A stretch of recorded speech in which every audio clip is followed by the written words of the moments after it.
Merhaba, ben Zeynep. Şu anda Akmerkez'in teraslı tarım alanında bir seranın içerisindeyiz. Kahverengi açık dalgalı saçlarım var, kahverengi gözlerim var. Boğazlı siyah bir kazak giyiyorum, bir bankın üzerinde oturuyorum. Arkamda lavantalardan ve ıtırlardan yaptığımız tütsüler asılı. Ayrıca biyollerin içerisinde şu an filizlenmekte olan bitkilerimiz var. Merhaba, ben Dilek. Zeynep'in hemen solunda oturuyorum aynı bankta. Kahverengi saçlarım var, düz. Gri bir sweatshirt'üm var. Seranın içinde beraberiz. Ben peyzaj mimarıyım. Permakültür tasarımcısı olarak Ekbiçi ekibinde çalışmaya başladım bir yıldır. Bizim amacımız şehirde tarım konusunda farkındalık yaratmak. Aslında şehir dediğimiz şeyin yaşanabilir bir yer olma hali, burada da üretim yapılabilmesi ve bütün bu atıl alanların tarım alanlarına dönüştürülmesiyle ilgili bütün projelerimiz. Benim peyzaj mimarlığı geçmişimin burasıyla kesişmesi aslında kişisel bazı huzursuzluklar ve rahatsızlıklar sonucunda oldu. Hakikaten kırsal ve doğa dediğimiz şeyin sadece şehrin dışında olma hali değil, şehrin içinde burada yaşarken tüm bunlara erişebilme imkanlarının da şehirlilere sunulması, onların da fark etmesi gerektiğini düşündüğümden dolayı Ekbiçi içerisinde çalışmaya başladım. Şimdi de devam ediyoruz. Ben aslında Güzel Sanatlar Fotoğraf Bölümü mezunuyum. Yıllardır aktif olarak fotoğrafçılık yapıyorum. Bir yandan da kültür ve sanat alanında çalışıyordum. Pandeminin başlarında bildiğiniz gibi bu sürdürülebilirlik ve türetici olma meseleleri çok popüler oldu. Ve benim de çalıştığım birçok işte bunlarla çok karşılaşmaya başladım. Ve kendi gıdamı üretmek üzerine ben de düşünüyordum. Geri dönüşüm ve özellikle sürdürülebilirlik konularında sıkıntılarım, dertlerim vardı. Ekbiçiyeci zaten biliyordum, tanıyordum ama asıl tanışmamız çalıştığım yerdeki bir sergiye ev sahipliği yapacak olmasıyla gerçekleşti. Daha sonra ekibe Paylaş grubuna katıldım. Paylaş grubunda da biz aslında bir sosyal girişim olarak deneyimlerimizi, öğrendiklerimizi hem kendi içimizde nasıl çoğaltabiliriz, geliştirebiliriz hem de başkalarıyla nasıl paylaşabiliriz'i arıyoruz. Burada ben hem halkla ilişkiler, iletişim yapıyorum. Bir yandan sosyal medya ile bir yandan da fotoğraf çekimleriyle ilgileniyorum.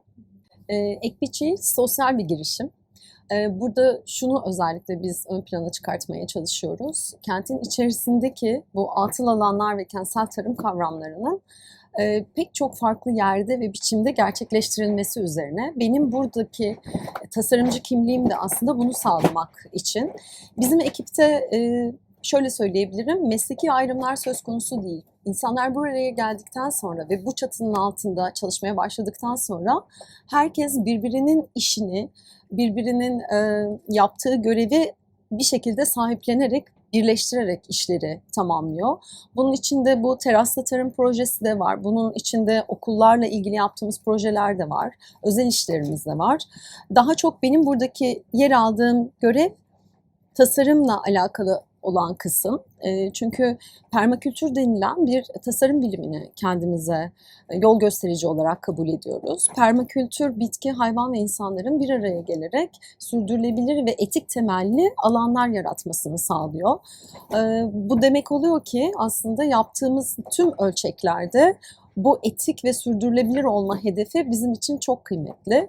Bunun içinde atalık tohumlar var, bunun içinde yağmur suyunu depolamak var, bunun içinde bütün kullanılmayan alanların aslında bir üretim alanına dönüştürülme hikayesi var. Burada dediğim gibi tüm o meslekler eriyor ve kayboluyor içimizde ve herkes bir bütünün parçası olmak idealinde projelere el veriyor. Akmerkez'de terasındaki atıl bir alanı bir bostana çevirerek aslında burada gönüllülerle beraber yürütülen bir teraslı tarım projesi oluşturdu. Biz de 4 yıldır bu projede gönüllülerle birlikte ekip biçiyoruz. Kentsel bahçeciliği öğreniyoruz. Her zaman için biz permakültür prensiplerini takip ediyoruz.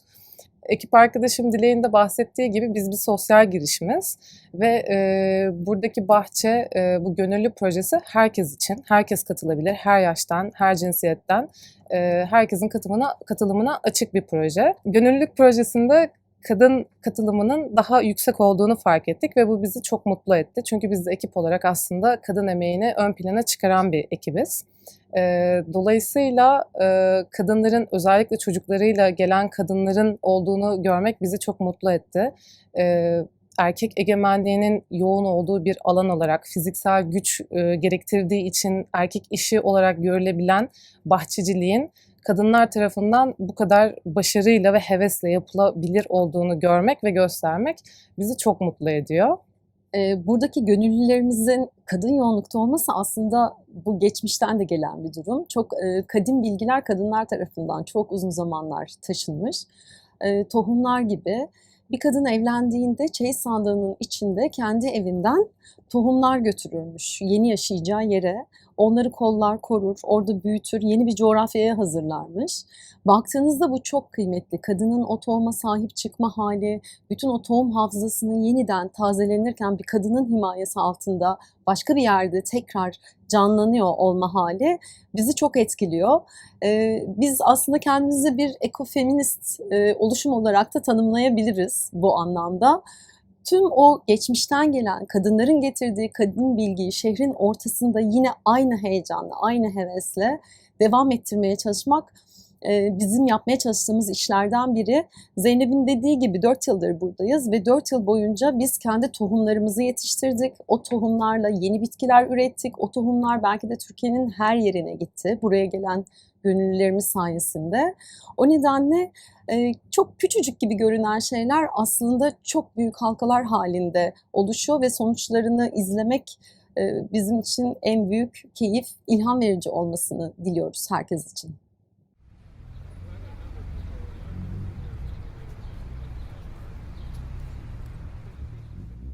Merhaba, Sevinç ben. Ek bir CH'de su şefim. Şu an Ak Merkez'deki terasımızda bir serada bulunuyoruz. Seramızda muhtelif raflar var. Üzerlerinde çiçeklerin ve terasta ektiğimiz bitkilerin filizlendirmelerinin yapıldığı. Benim üzerimde beyaz bir aşçı ceketi var. Siyah bir pantolonum var. Uzun sarı saçlarım var. Ben Mimar Sinan Üniversitesi mezunuyum. Aslında İlk dijital projelerle başladım. Bilinen bir paket servis teknoloji şirketinde çalıştım bir süre. Daha çok müşteri, daha doğrusu kullanıcı tarafındaydım. Daha sonrasında tabii aşçılık biraz çocukluğumdan beri yapmak istediğim şey. Klasik biliyorum ama ailemde biraz böyle mimarlar, mühendislikler ağırlıklı bir aile olduğu için aşçılık çok yer bulmadı bu hikayenin içinde. Ben de bir şekilde öteledim ama bir noktadan sonra o kurumsalın beni mutlu etmediğini, yapmak istediğim şeyin de ne olduğunu bildiğim için tekrar bir aşçılık eğitimi aldım. Sonrasında İstanbul'un bayağı güzel restoranlarında staj ve çalışma fırsatı buldum. En sonunda 2016 yılında Ekin Şef'le, şu an Ekbiçi için şefi kendisi aynı zamanda, Ekin Şef'le karşıya geldik, yollarımız karşılaştı diyelim. Kendisi Fransa'dan gelen ve Fransa kültürüyle yetişmiş bir şef ve bu da beni heyecanlandırdı açıkçası bu tip bir şefle çalışma fikri. Sonrasında Ekbiçi ile tanışma sürecimiz oldu. Burada da işte her şeyin sürdürülebilir olması, şehire bu tarımın bir şekilde yerleştirilmesi, çünkü Türkiye aslında su ve toprak açısından çok başarılı bir ülke. Bunun daha verimli bir şekilde yapılması gerektiği fikri hep vardı zaten. Şehirde de böyle bir fırsat bulunca bu proje bizim çok hoşumuza gitti ve burada Ekin'le beraber yer almak istedik. Ve Ekbiçi maceramız da böyle başladı aslında. Biz Ekbiçi için biraz Yeğiç tarafındayız aslında. Yeğiç tarafında biraz değiştirmek istedik. Hem pandemi süreci tabii bir taraftan. İnsanların sağlıklı gıdaya daha hızlı bir şekilde ulaşmalarını istedik ama aynı zamanda sağlıklı gıda lezzetsizdir algısından da çıkmak istedik. Biraz fine dining kültüründen edindiğimiz tecrübelerimizi açıkçası paket servise yönlendirmek istedik. Aslında bugün yaptığım lavanta yağı da biraz oradan gelen bir hikaye. Aromatik yağlarla, aromatik soslarla oynamayı seven bir kültür fine dining. Biz de bunu daha basit menülerde nasıl o menüleri yükseltebilirizin sonucunda buraya geldik aslında. Ya ben kadınlarla çalışmayı tabii biraz cinsiyetçilik yapmak istemiyorum ama kadınlarla çalışmayı daha keyifli buluyorum açıkçası. Biraz da mutfakların o erkek egemen hali zaman zaman bizim için süreci zorlaştırabiliyor. Daha fazla kadın olması tabii ki o mutfağın aslında daha zarif bir hale gelmesini sağlıyor açıkçası. Ve bizim için de çalışma koşulları açısından daha huzurlu, rahat bir ortam yaratılmasını sağlıyor. Bir de kadınlar biraz böyle düşünme konusunda çok yönlü insanlar olduğu için farklı alternatifler de çıkıyor ortaya. Bu da keyifli hale getiriyor. Bir de biraz daha neşeliyiz bence. Daha neşeli oluyor. En azından kadın ağırlıklı çalıştığı mutfakların böyle bir yönü olduğunu fark ettim bu aşçılık serüveninde. Evlerde yemekleri kadınlar yapar. Ama yemek bir işe, para kazanılacak bir şeye dönüştüğünde erkek yapmadı bunu. Hayır, öyle bir şey yok tabii ki. Kadınlar da mutfakta yer alabilir. Biz de ağır olan her şeyi kaldırabiliyoruz. Biz de uzun çalışma saatlerine aslında daha dayanıklıyız. Hayatta kadın olarak birçok şeyle, birçok zorlukla karşılaştığımız için mutfak zorlukları bizi yıldırmıyor. Daha gayet adapte olabiliyoruz. Bir sıkıntı da yaratmıyor. Ve benim çalıştığım kadın şefler gayet herhangi bir erkek şeften hiçbir farkları yok. Herkes yetenekleri doğrultusunda eşit, yani bir sorun yok bence. Merhaba, Sevinç ben. Ekbiçi'de su şef görevindeyim. Üzerimde şu an beyaz bir aşçı gömleği var ve krem rengi bir önlüğüm var. Onun dışında önümde bir masa kurulu. Bugün yapacağım lavanta yağı ile ilgili ekipmanlarım bulunuyor. Yine arkamda raflarda bazı bitkiler var, çiçekler var ufak. Şu an bulunduğumuz alan böyle ufak bir sera, bir alışveriş merkezinin terasındayız şu an. Bugün size lavanta yağı yapacağım. Bu bizim bahçemizde yetiştirdiğimiz lavanta aslında. Biz kendi bahçemizden ürünleri mutfağımızda kullanmayı seviyoruz genelde. Aromatik yağlarla çalışmayı da seviyoruz tabii. Lavanta yapraklarımız bu şekilde. Bunları ayıklayarak kaynayan suyun içine atıyoruz. Öncelikle ilk prosesimiz bu.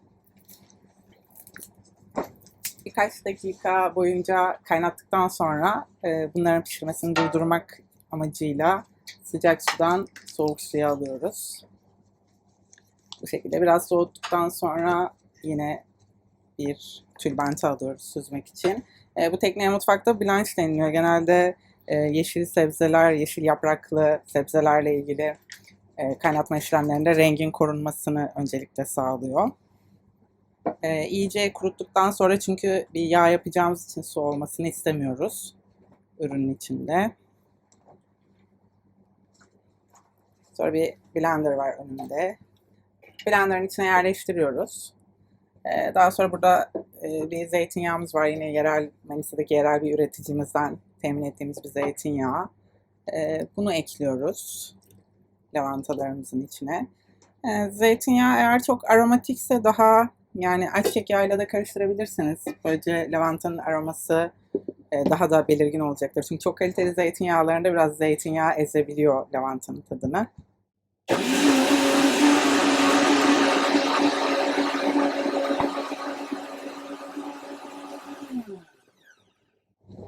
Bu şekilde yağımızı çektikten sonra burada bir bone yardım edecek bize. Çünkü yağı süzmemiz gerekiyor.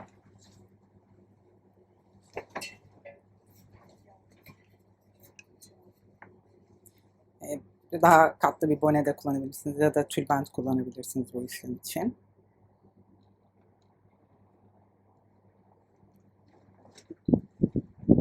Ürünümüz bu şekilde.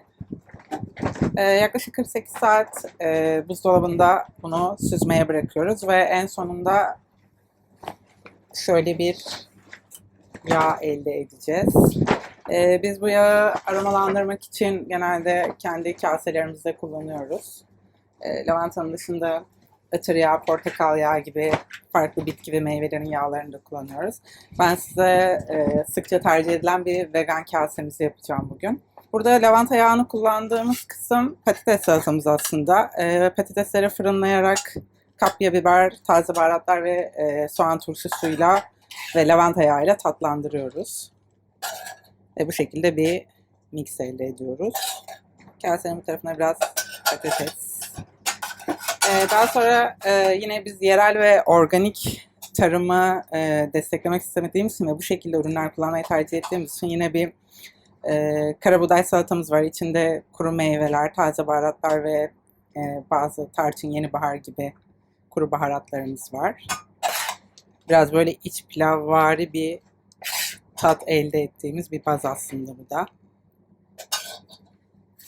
Yine İstanbul'da Çatalca'da bir çiftlikten temin ettiğimiz bal kabaklarından yaptığımız bir bal kabağı püremiz var. Bunun içinde de yine kişniş yağı kullanıyoruz. Kişniş yağında aslında lavantayla aynı proseste. Taze kişniş yapraklarını bu şekilde yağ ile çekip süzdürüyoruz. Yine burada organik mor havuç, patlıcan ve pancarımız var. Bunları fırınlıyoruz. Ve en sonda üzerine, burada elimi kullanacağım, taze baharat gezdiriyoruz. Lavanta yağımızı bu şekilde bir şişeye aldıktan sonra ekstra olarak da yine kasemizin üzerine gezdiriyoruz. Ve kasemiz hazır. Kendisi organik ve vegan bir kase.